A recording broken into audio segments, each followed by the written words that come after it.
case. So here are two more pictures and more facts and figures about these most common types of skin cancer. So we said that overall skin cancer is the most common kind of cancer. It essentially is just as common to have skin cancer as any other kind of cancer put together. And of all those skin cancers, the most common kind is basal cell cancer. 4 out of 5 skin cancers, by most estimations, are basal cell cancers. These cancers are slow growing in general. A very, very common typical appearance is this pearly, almost translucent appearance, very, very distinct, very well circumscribed is the word we use it, meaning it's almost a perfect circle and it's really obvious where it seems to start and stop. But what's also evident is if you look right in the middle, there's this little depression. It almost looks like a little mouse took a bite out of it. And indeed, that's what is the medical term, a rodent ulcer, like a mouse took a bite out of it. That's one very common appearance of the squamous cell, of the basal cell cancers, excuse me. The other common appearance is a reddish plaque. This is the superficial basal cell. Looks like almost a rash, but very localized and well-defined. Erythematous is the medical word for looks red. And so that is indeed what many basal cells look like. These cancers, because they're so well-defined and slow-growing, have a very, very high cure rate with treatment. And most of the time we spend thinking about what's the least treatment we can do to get the cancer out and get it taken care of, and not really worry about radical surgery or having to deal with spread to lymph nodes or other organs. But a big problem with basal cell in particular, but with all kinds of skin cancers, is summed up in one sentence: the sun didn't shine in just one spot.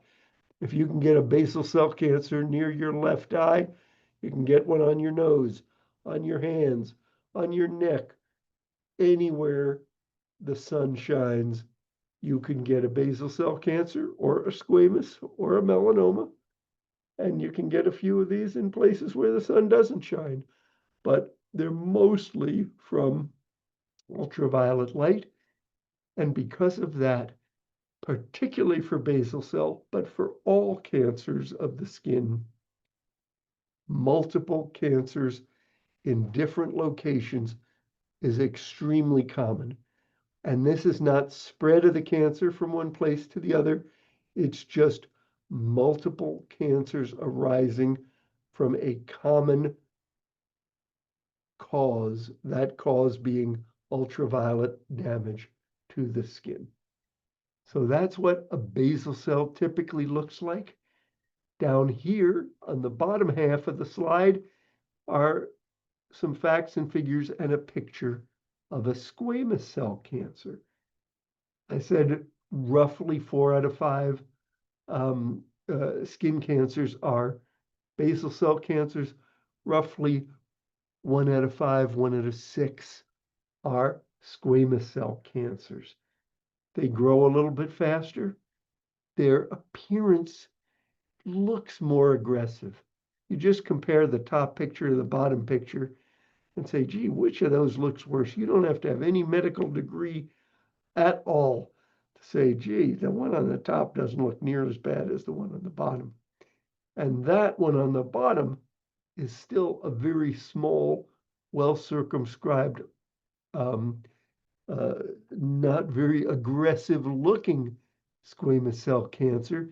Here's a close-up of an even uglier looking tumor. And anyone can say, ooh, that looks a lot worse than that basal cell cancer. That's another picture of a squamous cell cancer, a little bit more aggressive one. So they vary a lot in their appearance, but still share with basal cell. If we find these early, the cure rate is very, very high because they rarely, if ever, spread if they're found early. If they're growing to a larger size, or if the immune system is suppressed in any way, now we start to see a risk of spread to the lymph nodes and even beyond, and especially in people who have suppressed immune systems, that spread can lead to death from skin cancer. So we worry more about spread with squamous cell cancer, but if we can find either of these cancers early, we can treat them and cure them almost all the time. But again, these are so common.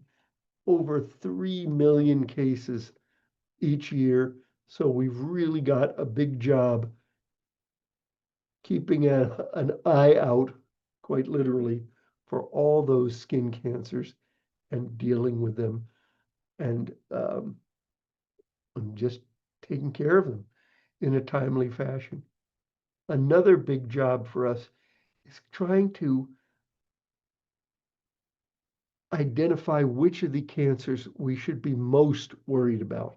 When you got 3 million cases, you can't get totally worried about each one of them.